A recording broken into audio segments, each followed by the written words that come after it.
Hare Krishna, welcome back. Thank you, everyone. I'm very happy that we are again meeting and we will continue our classes for the next few weeks. And then I'll again, once again, feel reconnected with you. So today I want to discuss a very important topic on patience. Actually, it's in two parts regarding Japa, the topic of patience, and then in general. So we will take it in two parts this week and next week. Today I want to focus mainly on the Japa part, chanting.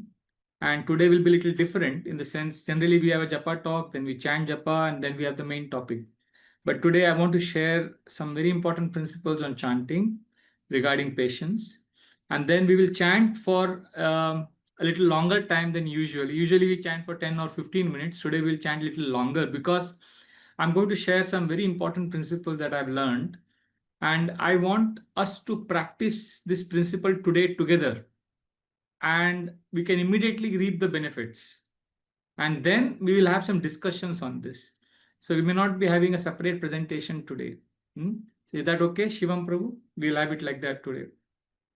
Because, today I'll be there available only till 6 p.m., which is another 1.5 hours. So like that. So today's topic is called the why and how to relax during Japa. This is a very interesting topic. Relaxation is a bad word and it's a scary word because we think when we relax, Maya will take over, mind will cheat us. And the worst part is we are discussing about how to relax during Japa. That is like even worse. How can we relax? It's an invitation to Maya Devi to destroy us. So we'll discuss what do we mean by relaxation and why we need to relax during Japa and how do we relax. So this is a presentation today. And then we will try that technique during our own chanting together. So I request all of you to be open-minded and listen to this with an open mind. Thank you for joining. Okay. So now the foundation of this class is a verse from the 6th chapter, 34th verse, where Arjuna tells Krishna that Chanchalam hi mana Krishna pramati balavadridam tasyaham nigraham manye vayuriva sudushkaram. Arjuna is very emphatic when he says that the mind is restless, turbulent, stubborn, and very, very strong. Oh Krishna, it is more difficult to subdue the mind than it is to control the wind. So Arjuna could control a cyclone, but he says the mind is extremely difficult to control and manage. So if you see, as devotees who are chanting Hare Krishna Japa, I'm assuming many of you are chanting 16 rounds every day, which takes approximately 2 hours. So please understand, we are spending 2 hours struggling, fighting to control the mind. And if we do that, what will happen? See, the mind is restless, the mind wanders, the mind protests. So I'm assuming all of us are in the same category. The mind will be restless, the mind will protest when we are chanting, the mind will wander. And during our chanting, if the whole time we're only fighting with the mind, we're trying to pull the mind back, then you know what will happen?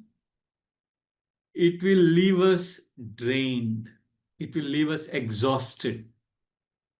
If we keep fighting, if we keep struggling, the result of struggle is fatigue or tiredness.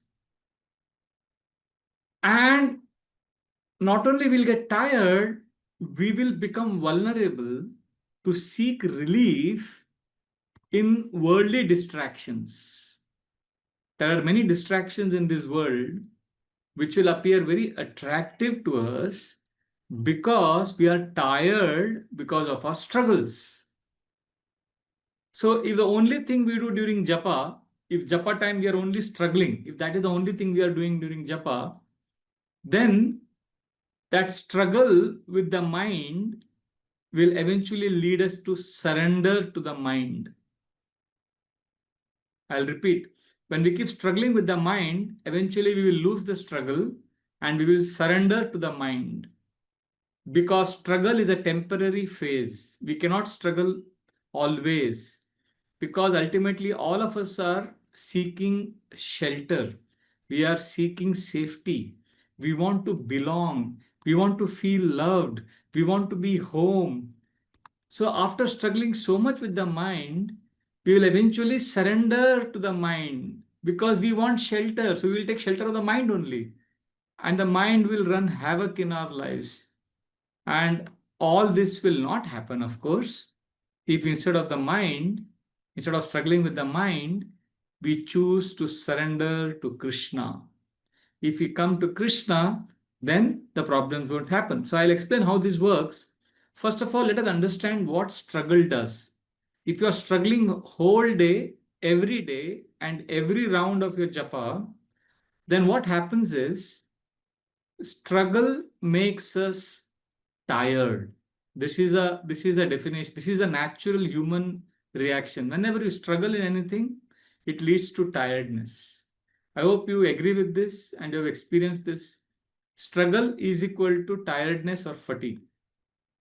So what happens when you are mentally tired or socially you are fatigued? Then the natural tendency, my dear friends, is to seek relief.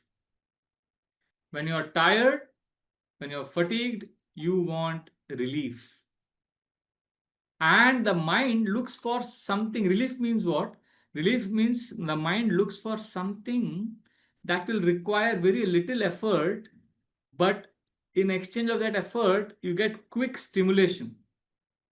Put little effort and get some kick, get some stimulation. And that's why you will see movies, sports, they provide a downhill effect. Downhill means you can go down, in the sense they don't demand much effort. Watching a movie, watching some latest cricket match, this doesn't require much effort, but they stimulate our senses. They give a kick to our imagination. They make us thrilled. And we start feeling that I've taken a good break. We feel a sense of break when we watch a movie or when we watch sports. And just no attention also we have to put. Immediately we get stimulated. And all this gives us relief because we are tired. Now, compared to watching movie or sports, chanting extra rounds or hearing Bhagavatam, you will see that it is very deeply nourishing. No doubt about it. Bhagavatam and holy name are deeply nourishing. But they ask for a certain kind of inner attention. Like when you are reading Bhagavatam, you need to be a little attentive. When you are hearing Katha, you have to be attentive. You have to say no to other things and you have to focus. So they ask for that attention. But what is happening to us? We are fatigued. You are working hard in your office. You're earning money. You are handling your boss. You are handling your colleagues. So you are tired. Then you come home. You deal with the issues at home. You are tired at home. Then you have issues with the friends. Then you have temple seva. You are going to a respective ISKCON temple where there is conflict with some devotees. You are struggling. So, and then after all of that, you pick up your bead bag, and when chanting also, you are struggling. Are you seeing? Combined struggle, everywhere there is struggle. So after all this struggle, all of this seems like an uphill work. Struggle means you are going uphill. And when you are relaxing, when you are watching movie or something, when you're stimulating yourself, you are going downhill. Not much effort is needed. So the mind will instinctively gravitate towards the easy path. And that's why you will see that devotees, when they struggle a lot, when they struggle, only struggle, and they are not learning how to relax during yoga. See, yoga means there has to be relaxing. You go to any yoga school, when they teach you yoga, they tell you Sukham Sthairyam Asanam. Do the yoga asanas peacefully, relaxed, happily. Similarly, Bhakti Yoga is also yoga. Chanting is also yoga. It has to be done happily. It has to be done in a relaxed way. Otherwise, we will, if we don't learn how to relax while chanting, then we will look for relaxation in something else. And that will be our temptation. We'll look for relaxation and connection through something else. So then what happens? Our chanting will become a waste of time. Our chanting has not given. I know that I'm telling you this because of one incident. one devotee went to another devotee group where they chanted 192 rounds. And he's a very sincere boy. And he chanted 192 rounds. And then after that, he told me, Prabhuji, I was nourished by that chanting. But after that 192 rounds, next day, I'm shocked. I don't know why I did that. I thought I'll become a pure devotee. I got taste for holy name. But I watched all dirty things on the internet for 5-6 hours. How could that happen, Prabhu, the very next day after chanting 192 rounds? So I told him, because you are struggling, you are determined to finish 192 rounds. So you are struggling. After struggle, you got tired. And for relief from tiredness, you saw these movies, you saw these stupid things because you wanted instant gratification. You wanted to, because when you look for relief, you want to put very little effort and get stimulation.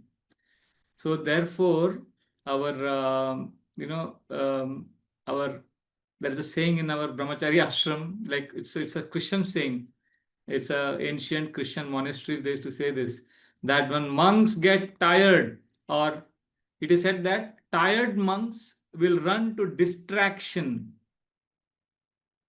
because prayer asks for attention. I'll repeat. All of us here, we are sadhakas. When we are tired, my dear friends, we will run to distraction when you are tired. Because if prayer will require you to invest attention. So then chanting, we have chanted for so long, and then we are watching mundane things. That means our chanting has become what Bhagavatam calls Shama evahi kevalam. It is simply useless labor. Dharma svanushtita pumsa vishvaksenu kathasuya notpadayet yadiratim Shama evahi kevalam. So the whole idea of Bhakti Yoga is to develop attraction for Krishna, more and more attraction for Krishna. Vishvaksenu Kathasuya, and then no Utpadayat Yadiratim. After all this chanting for so many hours, after hearing Bhagavatam, after coming to temple, after doing seva in the temple, we are supposed to get attracted to Krishna, but na Utpadayat, we are not attracted to Krishna, we are attracted to Maya. That means all the chanting we have done is Shama evahi kevalam, it is useless labor. Something is terribly wrong. So therefore, we need to relax. We need to learn to relax, which actually what I'm talking about is surrender. Surrender is a very abstract word. So we'll decode it a little bit and then we will learn. But I want you to understand, the main point today I wanted to share was this, that when we only struggle, it leads to fatigue. And fatigue leads to distraction. I remember once one devotee came and told me, Prabhuji, I'm very, very tired, Prabhu, because of my thoughts. My thoughts tire me. I'm constantly getting so many thoughts. I'm overthinking so much. I'm exhausted, Prabhu. I'm tired of my thoughts. That time I told him something I want to share here with all of you. I told him, Prabhu, don't be surprised, but know that every time you resist a thought, you are actually fighting 1,000 men. You are fighting a battle with 1,000 soldiers. Whenever we are resisting thoughts, whenever we are fighting our thoughts, we are actually fighting a battle with a lot of people. So the result of this fighting is tiredness. The solution, which all yoga paths teach us, is to accept and allow, which means basically you try this, you will feel less tired when you accept all the different thoughts you get. And when you allow those thoughts to remain, you will feel less tired. In fact, the mind will immediately become peaceful. I'll give an example, very stupid example. I did one diet practice 2 years ago where I had to fast for 24 to 48 hours. And then I would eat grains once in a few days. Sometimes I would be very hungry. But as a part of the process of treatment, I was not supposed to eat grains. I was only supposed to drink juices. Intense hunger would come. So I would practice this. So I would first fight determination. When I would be determined to not eat, I would land up eating all stupid things and eating a lot of stuff. So I started practicing this acceptance. I accept first awareness. First is most important is aware. What is happening right now? My mind is demanding food. That is awareness. And then I would accept. My mind is desperate to eat food now. When I accept, I suddenly see the mind becomes cool. Sometimes the mind is still pushing. Then I say, I allow the mind to demand food. This is also extremely powerful. The mind becomes peaceful. But sometimes, despite awareness, acceptance, and allowance, the mind still starts screaming for food. Then again, you practice awareness, acceptance, allowing.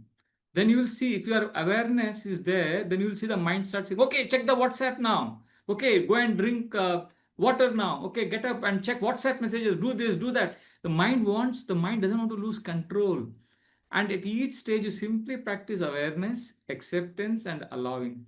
So the more you allow, you will see that you are getting less and less tired because you're not fighting with the mind. And also, the very important principle here is don't act. Avoid acting on what the mind is saying. You simply have to practice awareness. The mind will say 100 times, 100 things. We just allow the mind to be what it is. So this basically the point I'm making is, this is counterintuitive what I'm sharing. Generally, we think if you want to control the mind, you have to fight against it. We have to go against what it is saying. What I'm proposing here based on Yoga Sutras is that just accept what the mind is. Allow the mind to be what it is. Because I am not the mind. Mind is a different entity. Let the mind do what it wants to do.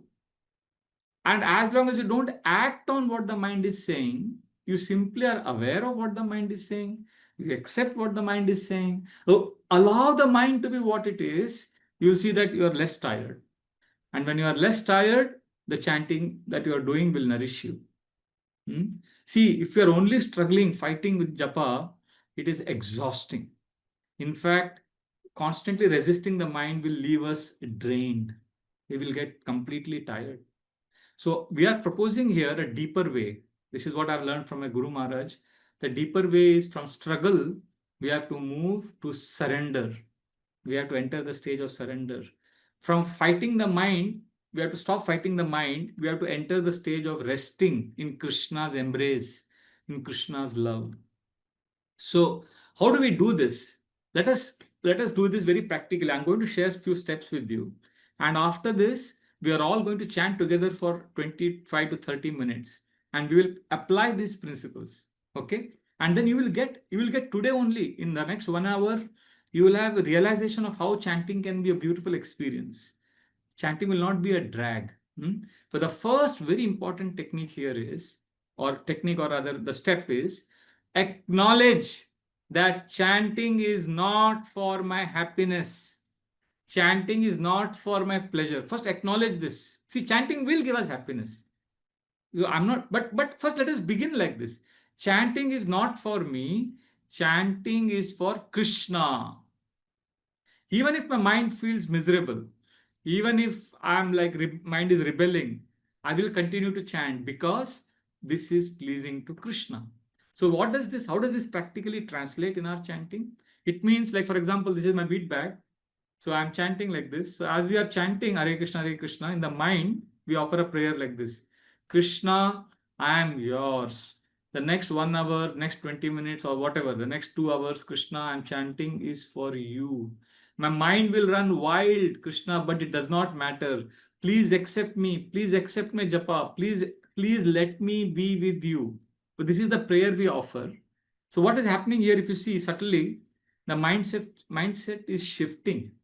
See, we generally focus when we are chanting or anything we are doing, we focus on what I am getting, right? Let us admit, our general focus in life is what I am getting.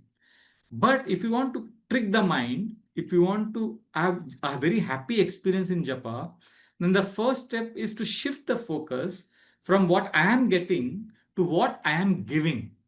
Let us take japa as a time when I'm focusing on what I am giving Krishna rather than what I'm getting from Krishna. So then what happens? Then we are able to overcome the trap of fighting with the mind.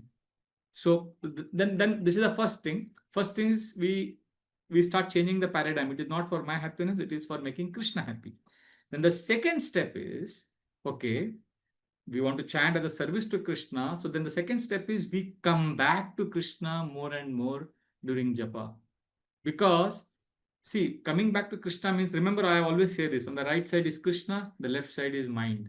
So if you are fighting with the mind, what is happening, when we are fighting with the mind, we are going back to the mind only. Please understand this. When you are fighting with the mind, you are going back to the mind because mind is on your left side. I am saying, instead of fighting with the mind, come back to Krishna, turn to Krishna, not to the mind.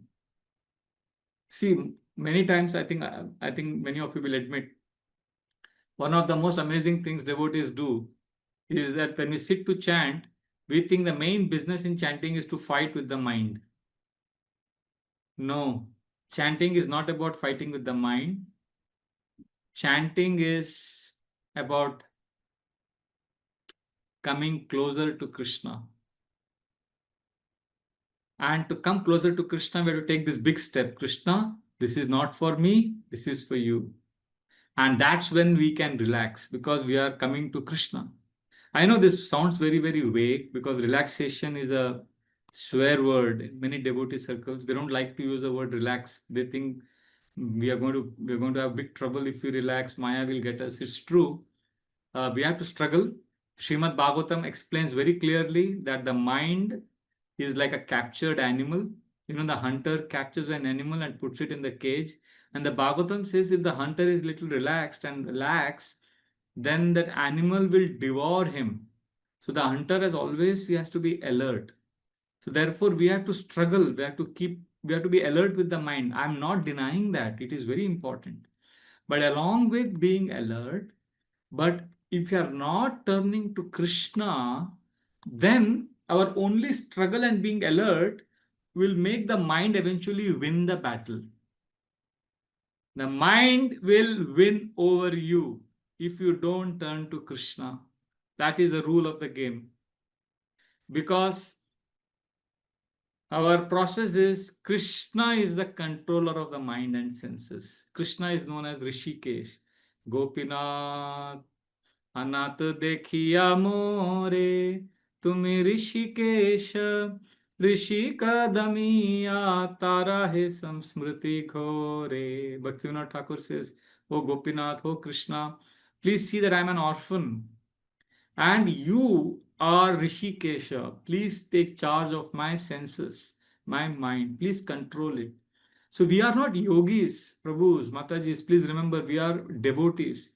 See, yogis are the ones who seek control of the mind. We don't seek control of the mind. We seek love of Krishna. And our goal is not mastery of mind. Our goal is shelter at Krishna's lotus feet.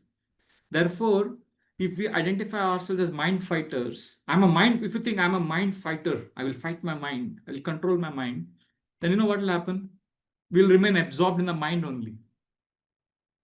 But if I am absorbed in the identity that I am Krishna's servant, then I will turn my energy towards Krishna. And then we'll find the whole process of bhakti very relaxing. Actually, surrender means, in simple words, surrender means three things. Relaxing with Krishna. These are the three words to define surrender. Surrender means relaxing with Krishna.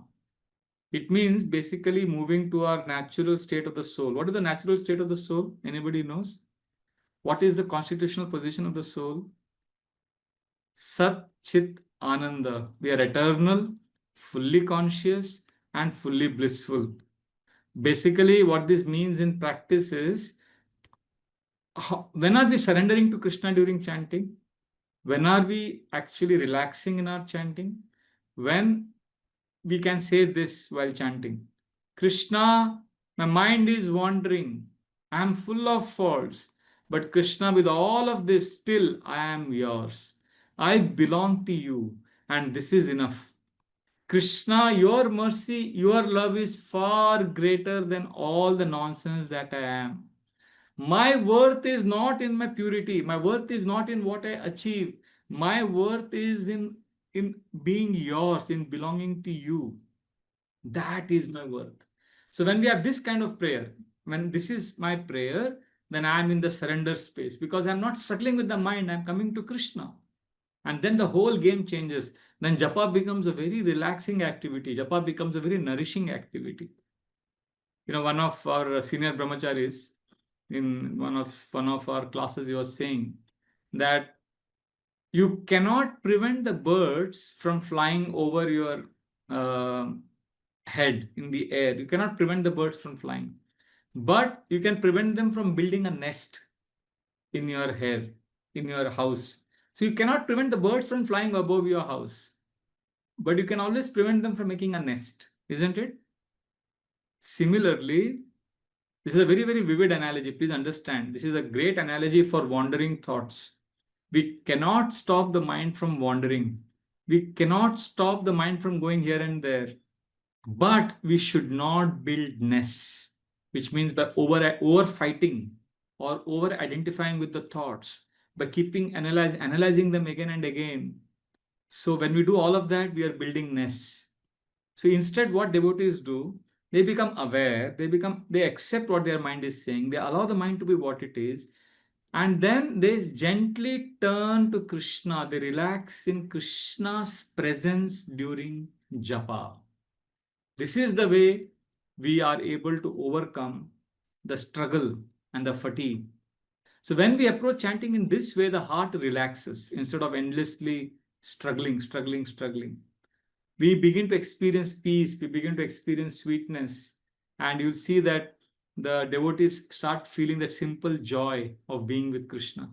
So chanting is a great time. Okay, I'll give you a small test. You can know whether your japa was, during your japa you were with Krishna or you were with your mind. You can easily know. There's a simple test by which you can know whether your japa was a time that you spent with Krishna or the time you spent with your mind. The test is after japa. After japa, what happens?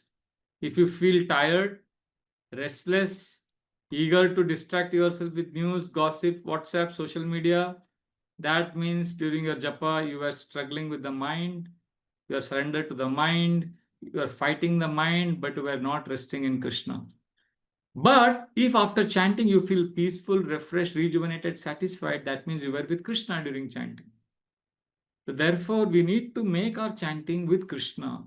If there is only, there are two modes of chanting. Struggle only chanting. Only struggle, then it is like climbing the hill. For hours, 2 hours, you are climbing the hill. So then the mind wants a downhill slide. Mind wants to come down. But if you are chanting in the surrender space, Krishna, I am yours, I accept the mind is wandering, then Krishna's presence will nourish the soul. Some of us, we don't even struggle with the mind during chanting. I think many, I won't say all of us, but many of us, we don't struggle with the mind, we surrender to the mind during chanting. We allow the mind to go here and there, and then that is worse. See, the worst is surrender to the mind. Little above than that is struggle with the mind. But if you only struggle with the mind, then eventually it will lead to surrender to the mind. Surrender to the mind means sense gratification. Struggle with the mind is tiring. So when you are tired, you will again go to sense gratification. And then again you will struggle, sense gratification, struggle like that. Therefore, we need to come to Krishna. Again, please don't misunderstand me. We need to struggle. Without struggle, we cannot make advancement. Struggle should always be there. And the mind will wander. We have to struggle. We have to bring it back. But I'm just asking you, Prabhus, after 16 rounds, if all the 16 rounds are only struggle, then I'm asking you, can you chant 1 round extra? Today we will do that. 2 rounds, 3 rounds extra. Today we'll do that experiment, where we will chant in a softer mood of surrender and acceptance. And then you compare the difference in your consciousness, you will feel the contrast. So if your Krishna consciousness is only a battle, let's say you're only fighting battles in your Krishna consciousness, because there's already a battle in your non-Krishna conscious life. In your job, in your workplace, in your relationship, there is a battle. Now, if spiritual life also is a battle, then the exhaustion will push the mind towards old habits, which are easy, sense gratificatory habits. But if the chanting is rooted in Krishna's love, then instead of collapsing into Maya, we will rise to Krishna's embrace, into Krishna's arms. So therefore, we need to learn to rest in God's love. I know we all have weaknesses, but the sincere devotee's mood is, Krishna, even if I fail 1,000 times, I will rise, I will get up, I will continue to come to you. It is this inner attitude that helps us come to Krishna. Yes, Krishna, I am weak. My mind wanders, Krishna, but I am yours. I accept who I am. I accept the mind the way it is. See, we need to see spiritual life as not some perfection. Our problem is we are yogis in the disguise of devotees. We all want to be perfect. Hare Krishna movement is not for becoming perfect in mind control. That's not our goal. Our goal is to persevere in surrender, to keep surrendering to Krishna, although we are weak, although we are struggling. So therefore, we need to practice this. Unfortunately, we get confused whenever we hear the word relax. We think we are suggesting it's scary, right? The word relaxation in spiritual life is scary because we think the mind will take over, and we live in fears. That is actually the mind only coming through the back door. When we become very fearful of relaxing, that is also mind only. So my proposal is, yes, I'm clarifying relaxation. I'm not saying relax with the mind. I'm saying relax with Krishna. There is a big difference in the two. Relax with the mind means sense gratification. Relax with Krishna means surrender. Basically, this is explained very nicely in the Bhagavatam. Nidraya riyate naktam vevaye nachavavaya diva charte hayarajan kutumbha bharane nava. Shukdev Goswami says, people are engaging in sex life at night, or they are sleeping, and daytime they are working hard and struggling hard. So they are hovering around between sense gratification and struggle and sense gratification. And because of this, they have no time for Krishna. There are thousands of topics that they are talking about, but apashyatam atmatattvam griheshu grihamedinam shotavyadini rajendra nrinam santi sahasrasha apashyatam atmatattvam griheshu grihamedinam. So we have thousands of topics we discuss, but it's all centered on sense gratification, struggle, sense gratification, and there is no Krishna. Therefore, the heart of Krishna consciousness is Krishna consciousness. What it means is our movement is not mind consciousness. We are not into Maya consciousness. We are in Krishna consciousness, which means, if you're only struggling with the mind, please know, my dear friend, you're only struggling with the mind. That means you are with the mind. But when we offer our heart to Krishna, with all the imperfections that we have, we will taste the essence of surrender. Because being with Krishna is not a fight. We are not supposed to be fighting when we are with Krishna. Being with Krishna is a homecoming. We are coming home. And you will not experience peace by winning some mental battles. You can't defeat the mind and then you won't become peaceful. We become peaceful when we turn to Krishna directly. That is when we get peace. So I request you today, now we'll chant for a few rounds. Now it is maybe we'll chant for 20-25 minutes or maybe half an hour. Is that okay? We can chant for half an hour today. We'll chant with this technique. Remember, we are not going to struggle. See, you struggle rest of the day, every day in your japa, it's okay. But today, what we are going to do is, when the mind wanders, you're going to practice acceptance. You're going to allow the mind to be saying what it is, and you'll gently come back to Krishna and say, Krishna, I am yours. Please accept me. Okay, I'll give another example. I don't know how many of you are sports fans.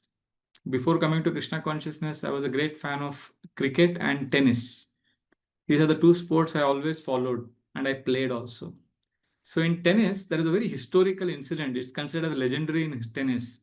When I was, I think, 15 years old, I was a great fan of a tennis player called Stefan Edberg. He was a Swedish tennis player. And there was a great rivalry, Edberg versus Boris Becker. Boom, boom, sir. So they would reach the finals of Wimbledon. And Edberg won in 1988, 1989. Again, both of them reached the finals. And this time Becker won. And 1990 was a historical year, when again both of them faced the final. And in the final, Edberg won the first 2 sets. He was about to win the tournament. And then suddenly Becker came back. Becker won the next 2 sets, which was dramatic turnaround. And then was the final set.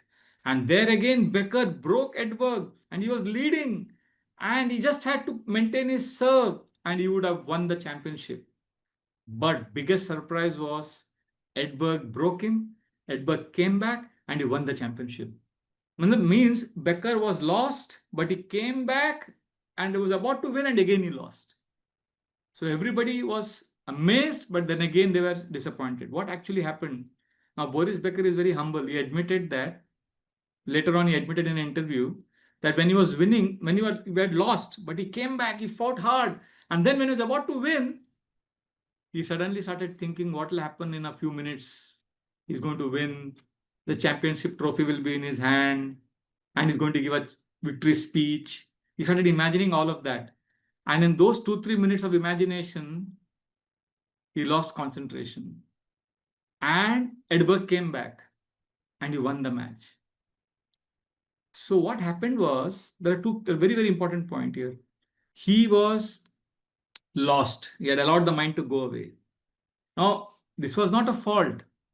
But when Becker realized my mind is gone, he sunk deeper by saying, oh, I've lost concentration. Therefore, so expert tennis player, what he does, when he realizes that his mind has wandered, he doesn't lament. Because if you lament, then there's a second problem. First problem is the mind is wandering. And second is when you lament that your mind is wandering, then that is like second problem. It is like one arrow you are shot. You know, the Buddhist people give this example that an arrow is shot in your chest. It's very painful, but we are all very foolish. When the first arrow of suffering or pain or mind wandering hits us, by lamenting, we are allowing the second arrow to hit us.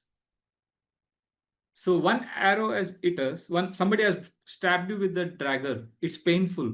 Then what we do is we take that dagger and start turning it more inside the stomach. So we get some pain, we get some tragedies, some mind wandering, some weakness, some struggle. That is painful. But instead of overcoming it, instead of coming back, we start brooding over it. And that is like turning the dagger and getting into more misery. This is what happens in this example of tennis. Therefore, another great legendary tennis player in modern times is Novak Djokovic. He is considered as the greatest tennis player of all time because he has won the maximum Grand Slam tournaments. And he also admitted that he has also gone through these stages where his mind wanders and suddenly he has lost many points. But he says, at that time, what I do, I say, yeah, my mind wandered. My mind wandered, yes. But now I'm back. Now I'm back with Krishna. He doesn't say Krishna, he's back, he comes back to playing the match. But when we realize our mind is wandering, we say, yes, my mind has wandered. I accept and it's okay. Because that's the way the mind is. But now I come back to Krishna. And that's how when we gently come back, we have victory over the mind. See, if you see tennis is a great sport. If you see the top 100 players, all of them have same technique. They're all same in terms of talent, technique. But still, you will see 5 or 6 players will always be in the top. You know, the difference between the top 5 players and the rest of the 100 players is not technique or talent. It is the mental toughness. It is all the mind game because everybody is same after one level. And basically, who are those tough people?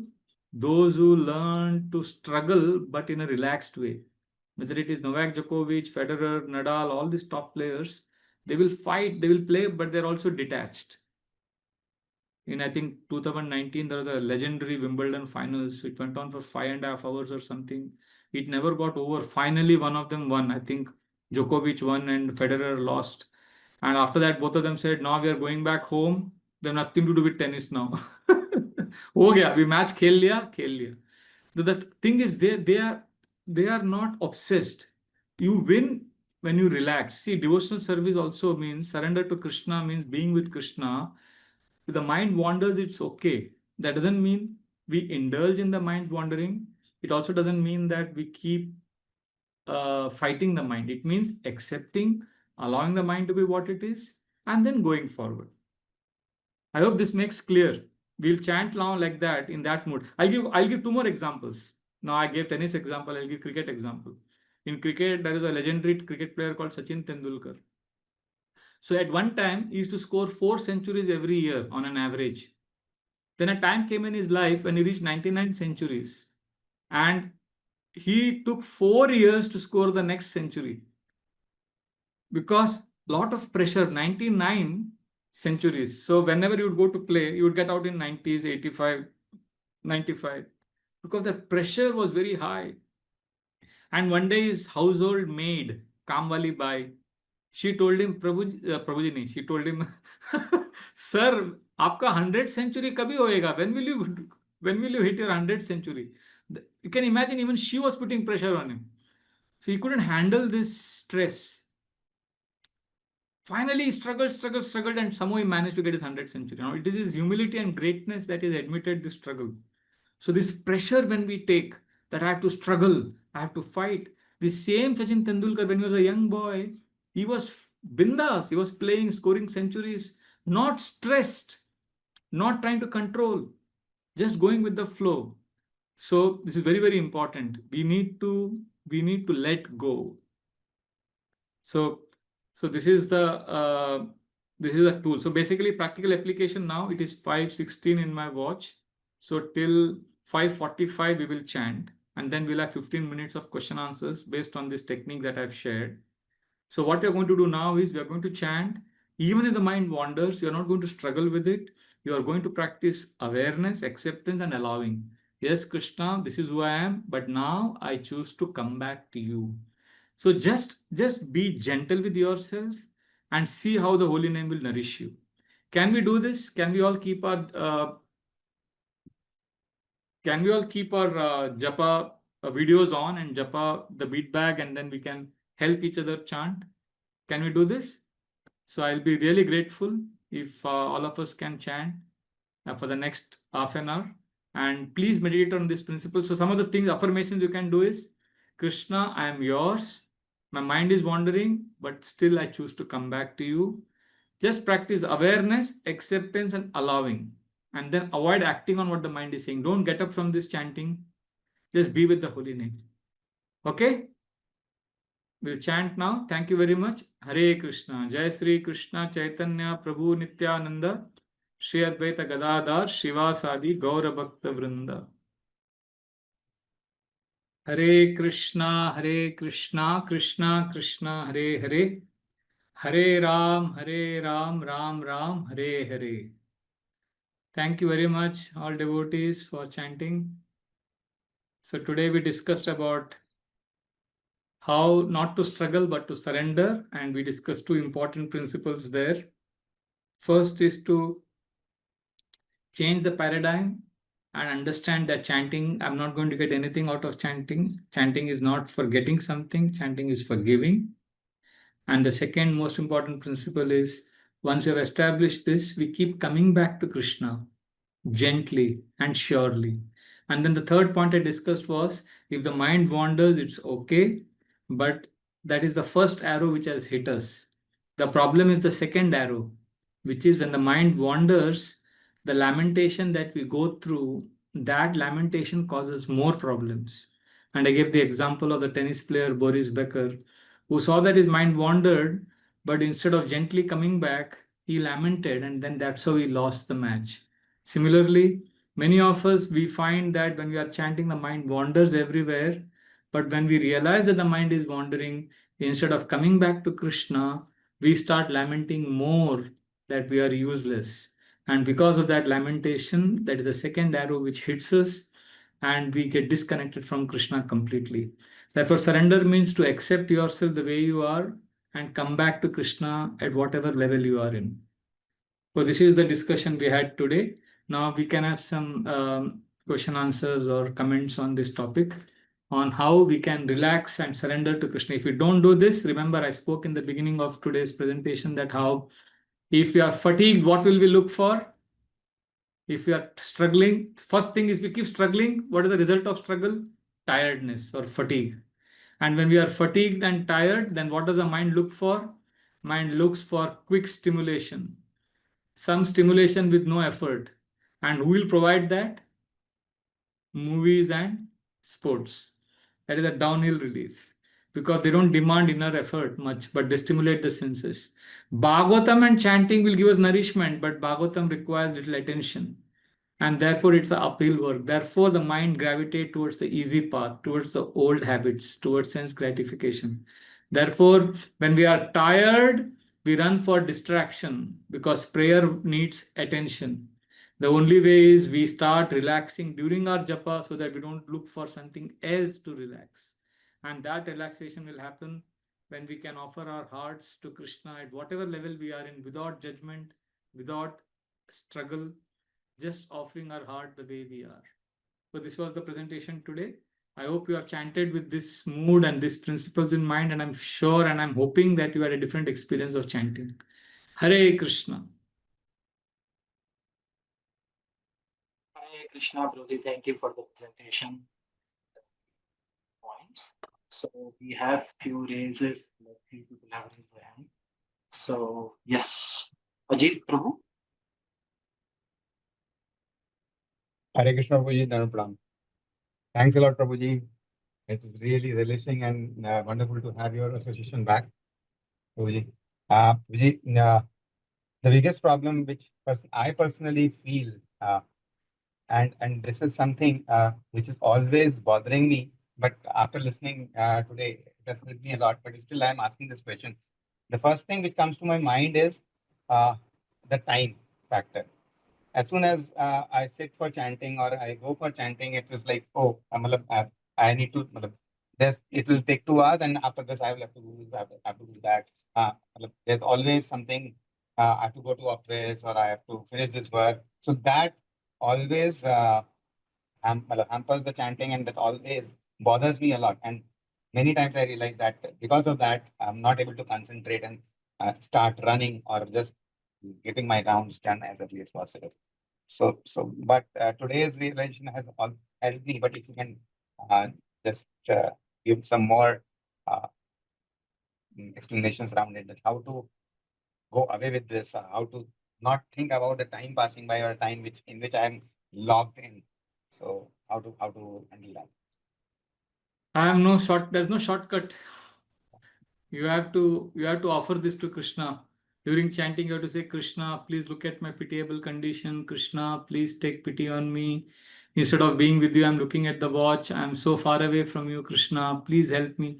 So when you offer conscious thoughts, when you convert your japa from a monologue to a dialogue, then all auspicious things will happen. Very good. Wonderful. Right now, our japa is a monologue. The mind is talking to itself. But we have to make our japa into a dialogue. We need to offer our prayers to Krishna and then wait for Krishna to respond. Thank you. Thank you, Rolly. Wonderful. Thank you. It was a relishing experience today, Prabhu, after your lecture, the way the japa was going. Mind was wandering, but when you were saying that have the prayer in mind that I am yours and it is for Krishna and Krishna should listen what we are chanting, it was really, really great. Thank you, Prabhu. Thanks a lot.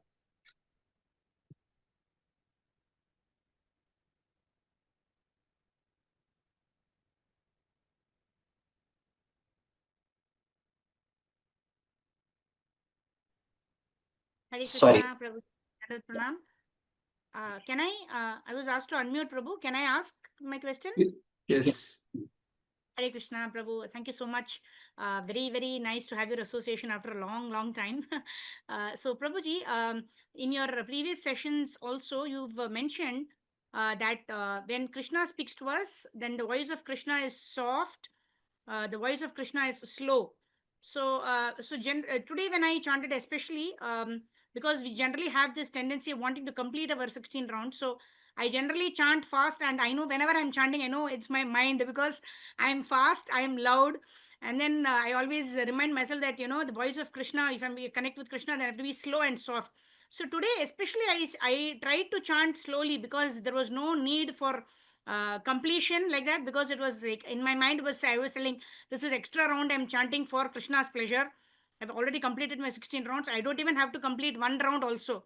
So I have to chant slowly, slowly, slowly. But still, Prabhu, the pace in which I was chanting, it was not coming slow. I'm telling myself again and again, it's okay. Medhavi, you don't have to complete your rounds. You don't even have to do one round also. You just have to chant for half an hour. But I had actually completed 4 rounds, Prabhu, because that speed is there, and automatically, that how do we, even though I want to chant not for completion, it happens like that, Prabhu. Conditioned to chanting fast and loud. So how do we bring that down, Prabhu? Even extra rounds are not for Krishna. It looks like the completion mode is there in the conditioning. So kindly guide, Prabhu. Hare Krishna. One technique you can try is you can try, like for example, let us say you have 8 rounds left. And so that means, let's say you take 7.5 minutes for one round. So let's say 1 hour, you will chant your 8 rounds. So let's say it is 8 o'clock in the morning and you have 8 rounds left. You pick up your bead bag and now you say, okay, now I'm going to chant my 8 rounds. That means by 9 o'clock you will finish, right? So you say, instead of saying that I will chant my 8 rounds now, you take your clock, put an alarm for 1.5 hours and say that I'm going to chant now for the next, till the alarm goes off, I'm going to chant, or till I complete my 8 rounds, whichever is later. I will repeat. I will chant now for the next 1.5 hours till the alarm goes off, or I will chant my 8 rounds, whichever is later. So then you start chanting and then you see the difference it does. Because even if you complete your 8 rounds, you are forced to sit because you have taken a vow that you will chant till the alarm goes off. So and then you will see your chanting is a completely different experience. See, our biggest problem is this finishing. This counter beat is our enemy. This finishing thing is the one that is destroying us. We are only conscious of, there are few things which are destroying us, devotees. Fear, approval-seeking behavior, control freak, enjoyment tendency, time conscious, speed conscious. These are the 6 things which are constantly attacking the devotees.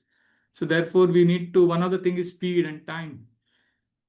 So the best way is to checkmate by chanting for, instead of, so like you will end up chanting 12 rounds that day, or maybe 11 rounds, whatever, but you will be not in the time pressure because your alarm goes off, till that time you have to chant. I do this when I'm traveling, long travels in the airplane. So that sometimes 16-hour travel. So then I do this kind of exercises and I see that it is so nourishing. It is so nourishing. So try this, Mataji. Hare Krishna. Hare Krishna, thank you. Next is Rashmi Sinha Mataji. I would request to unmute and ask the question. Hare Krishna, Prabhuji, Tantra Pranam. All glories to Srila Prabhupada. Prabhuji, first of all, I want to extend my intense gratitude that your lectures are immensely helpful, very, very helpful indeed. And there is improvement, but still we are learning. And every lecture adds to our quality for chanting. My question is, Prabhuji, that like with me, what happens is that as our Acharya Srila Prabhupada has instructed, so I try to finish my 16 rounds in the morning during Mangalarti, after Mangalarti till 6:30. And that time, yes, some of my rounds, because I have heard your lectures, so some of my rounds are good, but some of my rounds are under the control of my mind. And then I try to chant extra rounds during my day, like maximum 4, 5, sometimes 7 I'm able to chant by, seizing some time in between. Like I'm working, so I see some time in between 5 minutes, 7 minutes, 10 minutes, इधर उधर करके वो rounds में जो मुझे satisfaction मिलता है, वो satisfaction मुझे वो अलग होता है.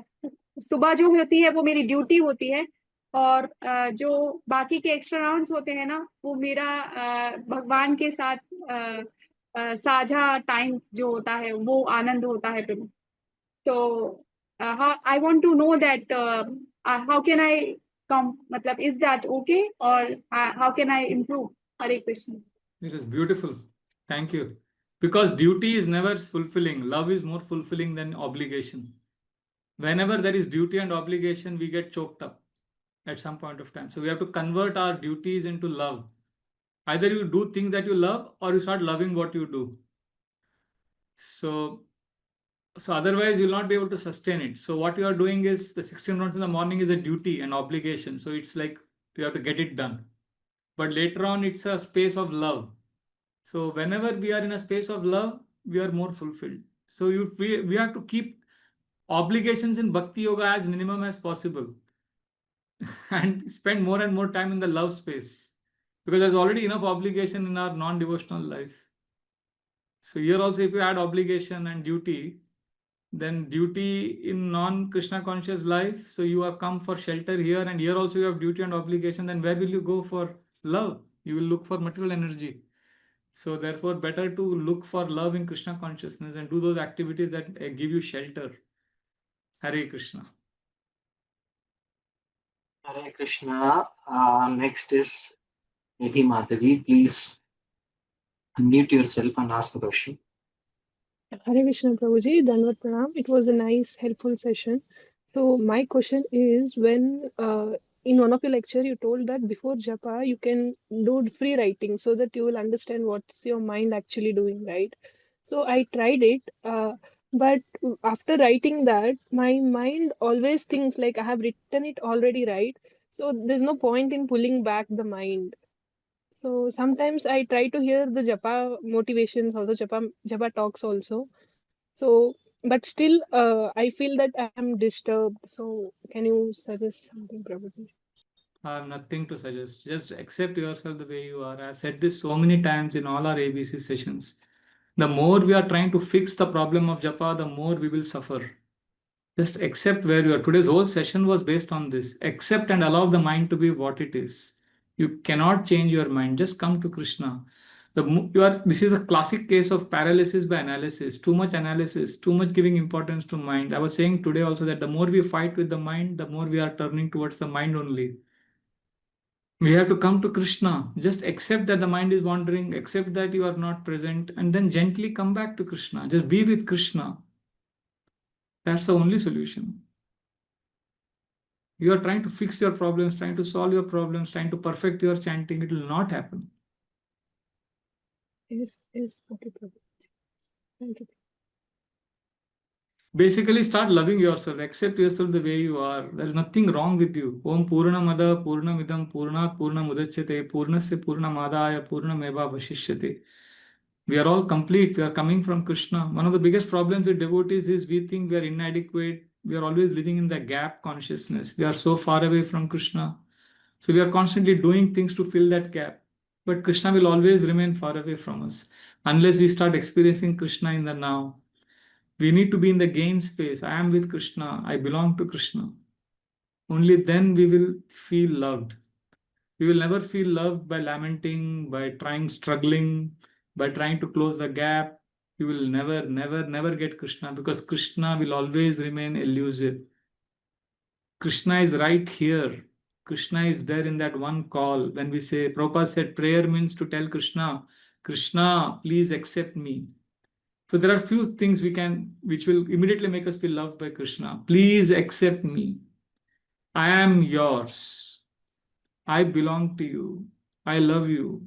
So these are some of the things we need to invest emotions in.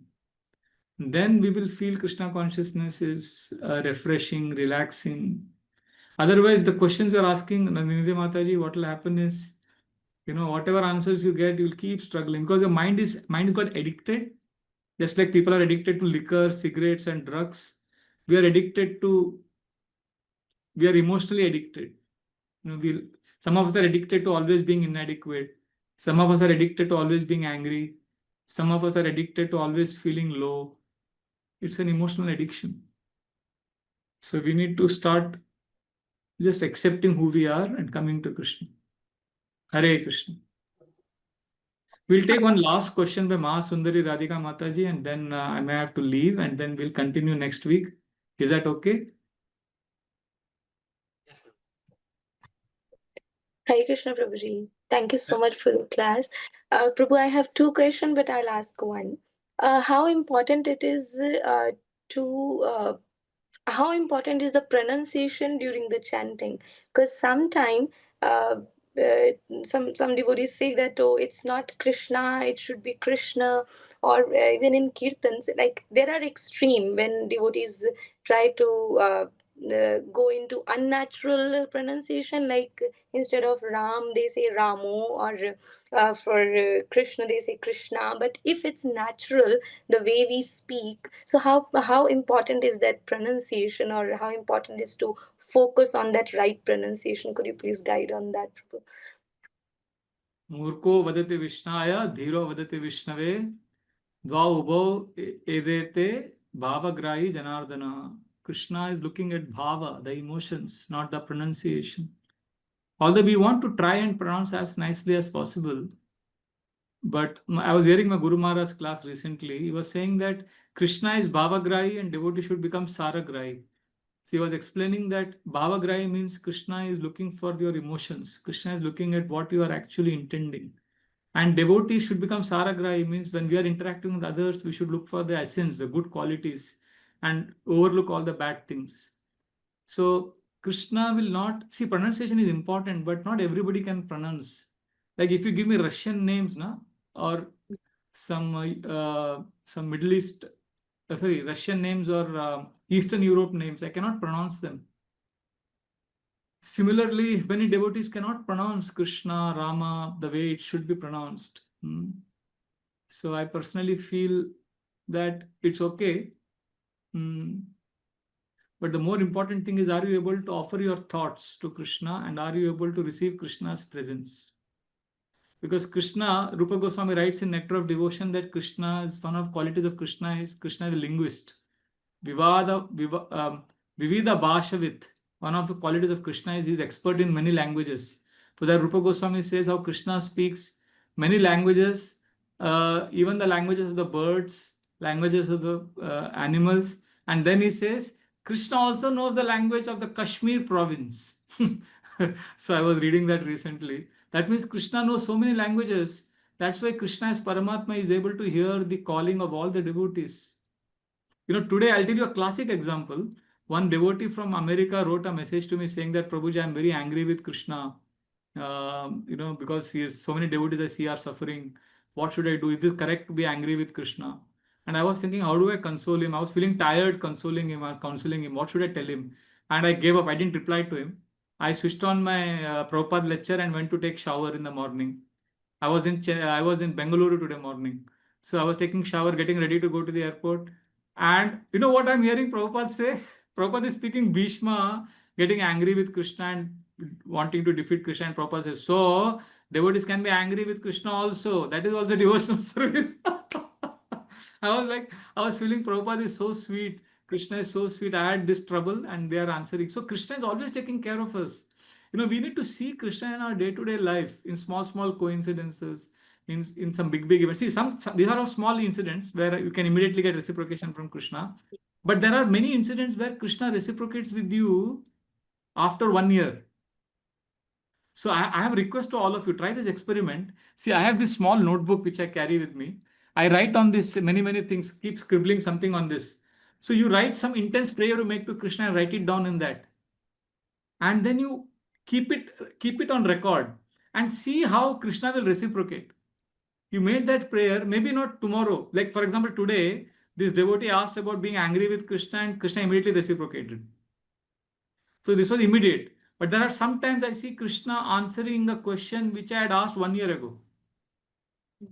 If you sincerely pray, then at some point of time, Krishna plays his flute and everything, all the dots get fit.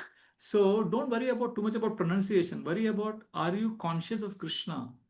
Are you able to tell Krishna, Krishna, please accept me. Krishna, I love you. I'm struggling. You are a mother of 3 children. You are managing a big center in Canada. You are struggling so much. You are doing so much. Just tell Krishna, Krishna, please accept me. I'm doing all, we should always say, Krishna Arpanastu. Krishna, this is for you. That is more important than the pronunciation. Prabhupada was with his disciples in Jaipur and these American Matajis were singing Brahma Samhita and all of that nicely on the stage. They were doing kirtan. So this one Brahmin came and told Prabhupada, Swamiji, your disciples, their pronunciation is not right. Prabhupada said, but the renunciation is right. They are attached to Krishna. That is more important. I know. I mean, I agree. Pronunciation should be there. We should not be arrogant. We should not say that I'll chant the way I want. No, we should try to as much as possible. We should try. But नहीं होता तो छोड़ दो यार. कृष्णा प्यार करते हैं हमसे. हम लोग उतना टेक्निकल चीज में, if we get stuck in the technical things, we'll miss Krishna's love. Is that okay? Yes, Prabhu. Okay. Thank you. I'm sorry, Thank Suti you. Mataji, you had a question, but I will take it up. We'll take it some other time. You come to temple regularly. Maybe I'll meet you sometime. But I request you, please come again next week. Saturday, we'll discuss in detail about impatience in bhakti and patience. What happens when we are impatient, how the cycle gets us, and how we'll end up becoming fanatics in ISKCON, and how patience is extremely important. We'll discuss that in great detail. So today we did chanting and discussed on chanting. Next week it will not be chanting. Next week it will be on the topic of patience. And like that, alternate weeks. One week we will do chanting. Sometimes we will do on spiritual topics like that.